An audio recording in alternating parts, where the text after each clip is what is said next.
অ্যাসকাবিয়ল এর কাজ কি, কেন ডাক্তাররা প্রেসক্রিপশন করে থাকে এ বিষয়ে জানবো। অ্যাসকাবিয়ল এটা রয়েছে ব্র্যান্ড নেম, এর মধ্যে রয়েছে গামাবেনজিন, হেক্সাক্লোরাইড অ্যান্ড সিট্রিমাইড ইমুলশন। এটা তৈরি করেছে অ্যাবোট ফার্মাসিউটিক্যাল কোম্পানি তৈরি করেছে। এটা 60 ml রয়েছে। 60 ml এর প্রাইস রয়েছে 104 টাকা 88 পয়সা। তো অ্যাসকাবিয়ল ইমুলশন কেন ডাক্তাররা প্রেসক্রিপশন করে থাকে, এর অ্যাকচুয়ালি কাজ কি এই বিষয়ে জানবো। Ascabiol emulsion 60 ml treatment of scabies and head lices. ডক্টররা দুটো কাজের ক্ষেত্রে প্রেসক্রিপশন করে থাকে অ্যাসকাবিয়ল।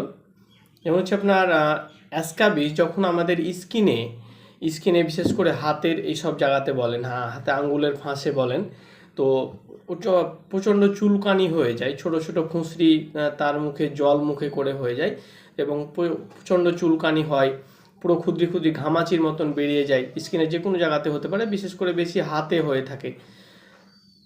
তো সেই অ্যাসকাবিসের ক্ষেত্রে ডক্টররা প্রেসক্রিপশন করে থাকে অ্যাসকাবিয়ল। এবং মাথার উকুন মারার জন্য অনেক মহিলাদের, অনেক ছেলেদেরও এরকম দেখা যায় যে মাথায় প্রচণ্ড উকুন হয়ে গেছে, তো সেই উকুন মারার ক্ষেত্রেও ডক্টররা প্রেসক্রিপশন করে থাকে অ্যাসকাবিয়ল ইমুলশন। অ্যাসকাবিয়ল ইমুলশন ব্যবহার করার পরে সে জীবাণুটাকে মেরে ফেলে এবং তারা জীবাণু যে ডিম পারে সেই ডিমটাকেও মেরে ফেলে দ্রুত নিরাময়ে সহায়তা করে থাকে। অ্যাসকাবিয়ল ইমুলশন ব্যবহার করার পরে কিছু সাইড ইফেক্ট হয় না, তবে স্কিন আপনার লাল হয়ে যেতে পারে, স্কিন জ্বলতে পারে, স্কিন শুকনো হয়ে যেতে পারে, এসবই নর্মালি সাইড ইফেক্ট দেখা যেতে পারে। তো যাই হোক, অ্যাসকাবিয়ল ইমুলশন ব্যবহার করার পরে কোনো ধরনের সাইড ইফেক্ট যদি আপনাদের স্কিনে দীর্ঘস্থায়ী মনে হয়, তো যত তাড়াতাড়ি সম্ভব ডাক্তারের কাছে যাওয়া উচিত এবং ডাক্তারের পরামর্শ নেওয়া উচিত। অ্যাসকাবিয়ল ইমুলশন ব্যবহার করার আগে কিছু সতর্কতা আছে যেগুলো জানা খুব ইম্পর্টেন্ট। যেমন হচ্ছে অ্যালার্জি, যদি আপনার কোনো কম্পোজিশন মেডিসিনে অ্যালার্জি রিয়াকশন থাকে তো বোনারক অবশ্যই ডাক্তারকে জানানো উচিত। আপনি যদি প্রেগনেন্ট হন বা স্তন্যপানকারী মা হন তো বোনারক অবশ্যই ডাক্তারকে জানানো উচিত। অ্যাসকাবিয়ল ইমুলশন ব্যবহার করার আগে আপনি যদি কোনো গুরুতর রোগে ভুক্তভোগী থাকেন তো বোনারক অবশ্যই ডাক্তারকে জানানো উচিত। অ্যাসকাবিয়ল ইমুলশন বাচ্চাদের থেকে দূরে রাখতে হবে। এসবই নর্মালি সতর্কতা মেনে ব্যবহার করা উচিত অ্যাসকাবিয়ল ইমুলশন। অ্যাসকাবিয়ল ইমুলশনের ডোজ কি? ডোজ সাধারণত পেশেন্টের কন্ডিশন, তার রোগ, তার শরীরের ওজন এবং বয়সের উপর নির্ভর করে করা হয়। তবে অ্যাসকাবিয়ল ইমুলশন এটা লেখা রয়েছে এখানে ফর এক্সটার্নাল ইউজ অনলি, মানে এটা কেবলমাত্র ব্যবহার করার ওষুধ, খাওয়ার ওষুধ নয়।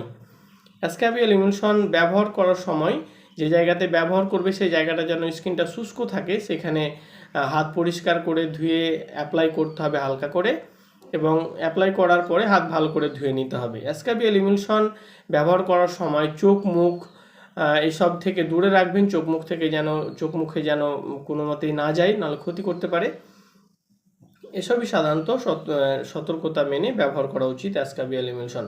অ্যাসকাবিয়ল ইমুলশন ব্যবহার করার আগে অবশ্যই ডাক্তারের পরামর্শ নেওয়া উচিত। ডাক্তারের পরামর্শ ছাড়া কখনো কোনো ধরনের মেডিসিন ব্যবহার করা উচিত নয়, এতে আপনার বিপদ ঘটতে পারে। তো গাইস, আজকের ভিডিও টপিক ছিল যে অ্যাসকাবিয়ল ইমুলশন এর কাজ কি, কেন ডাক্তারা প্রেসক্রিপশন করে থাকে। অ্যাসকাবিয়ল ইমুলশন ডক্টররা দুটো কাজের ক্ষেত্রে প্রেসক্রিপশন করে থাকে, যেটা অ্যাসকাবিস মানে স্কিনে যে চুলকানি হয় তো সেক্ষেত্রে ব্যবহার করে থাকে, এবং মাথার উকুন মারার ক্ষেত্রেও ডক্টররা ব্যবহার করে থাকে অ্যাসকাবিয়ল ইমুলশন। এর পুরো ডিটেলস ছিল আজকের ভিডিও টপিক, যে এর ইউজেস, ডোজ, সাইড ইফেক্ট, সাবধানতা সমস্ত কিছুই। তো অ্যাসকাবিয়ল ইমুলশন যদি ভিডিওটা ভালো লেগে থাকে তো অবশ্যই ভিডিওটা লাইক করবে এবং চ্যানেলটা সাবস্ক্রাইব করবে। ভালো লাগলে আপনি ভিডিওটা শেয়ার করতে পারেন।